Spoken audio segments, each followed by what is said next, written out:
I am the only one who can hear the silence in my childhood home, and now it's starting to speak. My name is Leah, and 3 weeks ago, my grandmother passed away, leaving me the keys to the old Victorian on Hemlock Street, a house my own parents fled when I was 5 and never, ever spoke about. The official reason for the move was a job transfer, but the unspoken rule, the one carved into my bones by their tight-lipped fear, was that we never asked about the house. We never visited. We pretended it didn't exist.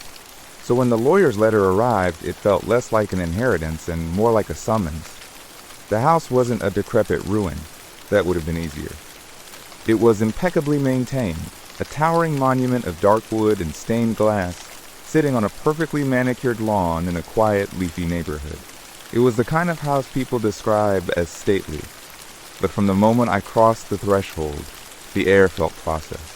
Not stale, not damp, but unnaturally still, as if the very atmosphere had been filtered of all its noise. The first unsettling detail was the clocks.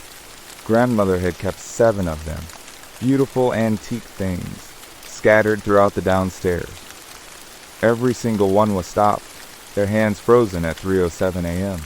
The second was the smell, not decay, but a faint, clean scent of ozone and old books, with an underlying hint of wet clay, like a garden after a rain, but coming from inside the walls. The third was the dust, or rather, the lack of it. After decades alone, the surfaces should have been buried. They were spotless.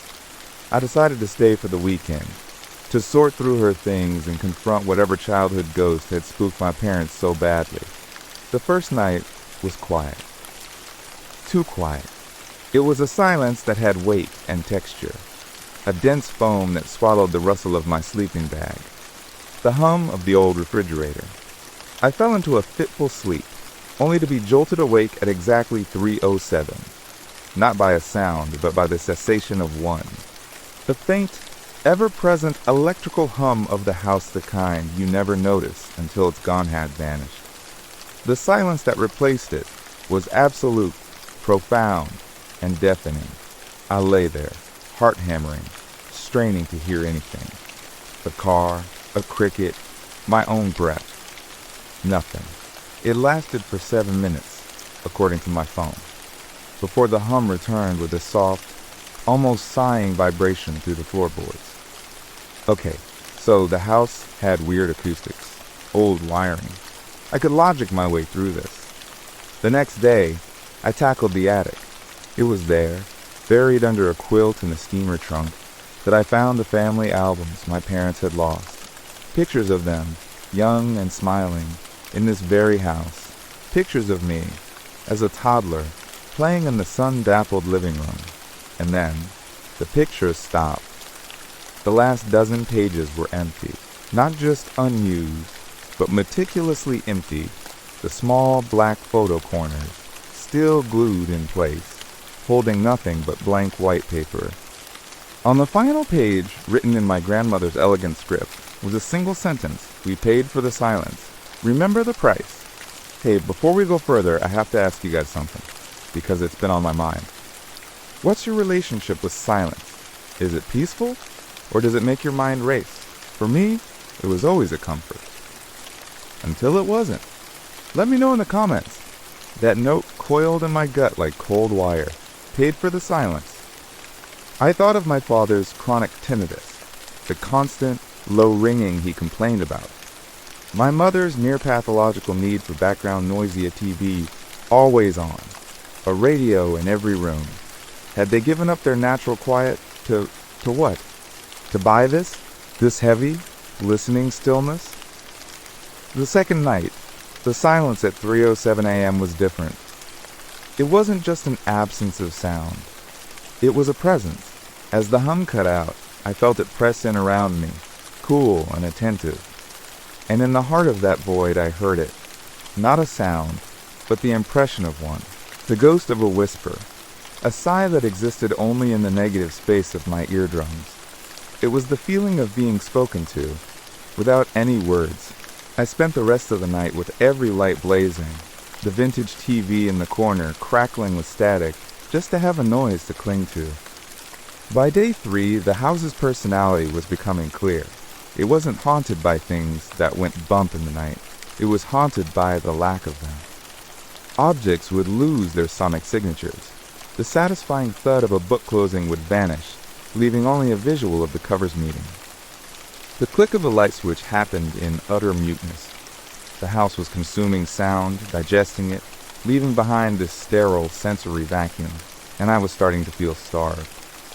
My own voice, when I dared to speak to break the tension, sounded thin and far away, immediately swallowed. The false safety came on the 4th afternoon. ID decided to leave. This was too much. I packed my bag, the normal sounds of the zipper, and my footsteps on the hardwood blessedly audible. The sun was shining. Birds were chirping outside. I told myself it was stress, grief, and overactive imagination, fed by family mystery. I walked to the front door, my hand on the heavy brass knob. I turned it. It didn't click. It moved smoothly, silently. I pulled. The door didn't budge. I pulled harder. Nothing. It wasn't locked. It was as if the door had been sealed into the frame. I tried the back door, the windows, all the same. Silently, immovably stuck. My phone had no service. The landline emitted a silent dial tone. The house had decided I wasn't finished. The payment, it seemed, was coming due. As dusk fell, the true nature of the silence revealed itself. It wasn't passive. It was hungry. The final hum of the day faded, and the consuming quiet began. First, it ate the distant sound of children playing down the street, then the rustle of the trees outside the window. I could see the leaves moving, but the world was on mute. I slammed my hand against the wall in panic. I saw the impact, felt the sting, but heard no slap. My scream was a violent, straining motion in my throat and chest that produced not a decibel of sound. I was trapped in a terrifying silent film of my own life. The climax came at 3:07 a.m. I was huddled in the center of the living room rug, a place that felt foolishly safer. The final, deep silence descended. This time, it didn't just take sound, it took the memory of sound. The memory of music, of laughter, of my mother's voice singing lullabies. These internal sounds began to leach away, leaving gray, static voids in my mind. And then, in that perfect, sterile vacuum, the silence spoke. It didn't use words, it used understanding. A concept implanted directly into my consciousness, cold and sharp as an icicle. It showed me. My grandmother, young, making a desperate bargain in this house. Something had been here, something that thrived on noise and chaos and emotion. To protect her family, her future line, she had brokered a deal. It would take the sound, all of it, the arguments, the crashes, the tears, the screams of childhood. It would consume the auditory chaos of life and leave behind peace. The price was a successor, a keeper of the silence. One person from the bloodline must always remain to feed it, to be the anchor for its quiet hunger. My parents had broken the contract.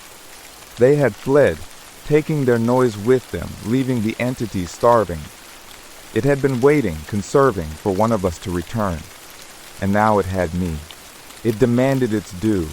Not just ambient sound, but my sound. The sound of my heart, my breath, the rush of my blood. To pay for the silence my family had stolen. I felt a pulling, a draining sensation deep in my ears, in my throat, in my chest. A vacuum tugging at the very processes of my body. I was going to be rendered silent, inside and out, a living, breathless statue in a silent house. In a final, desperate act, I didn't try to scream. I thought of the noisiest, most chaotic, most emotionally violent memory I possessed. The memory of my parents' last screaming fight before we left this house. I dredged it up, the slammed doors, the shattered dish, my father's roar, my mother's weeping. I didn't remember the words, but I remembered the cacophony, the painful, ugly symphony of a family breaking. I focused every ounce of my will on that memory and offered it. The silence recoiled. It was a jolt of static, a flash of discord in the void. It was too rich, too potent, too spoiled. The entity, used to a diet of curated quiet, was overwhelmed by the toxic outburst. For a second, the vacuum lessened. In that second, I heard a tiny, physical sound, the tick of one of the frozen clocks, as its second hand shuddered and jumped from 3 hours, 7 minutes, and 0 seconds to 3 hours, 7 minutes, and 1 second. It was enough. The back door swung open with a groan that was the most beautiful sound I'd ever heard. I ran. I ran out into the night, gasping, sobbing, the sounds of my terror echoing wonderfully in the free air. I didn't look back. I am in a motel now, 50 miles away. The world is gloriously, unbearably loud. But sometimes, in the dead of night, I'll wake up and reach for my glass of water. I'll see my fingers close around it, see it lift to my lips. But I won't hear the click of it settling back on the nightstand. And in that tiny personal silence, I can feel it, patient and hungry, waiting for me to come home and fulfill my family's bargain.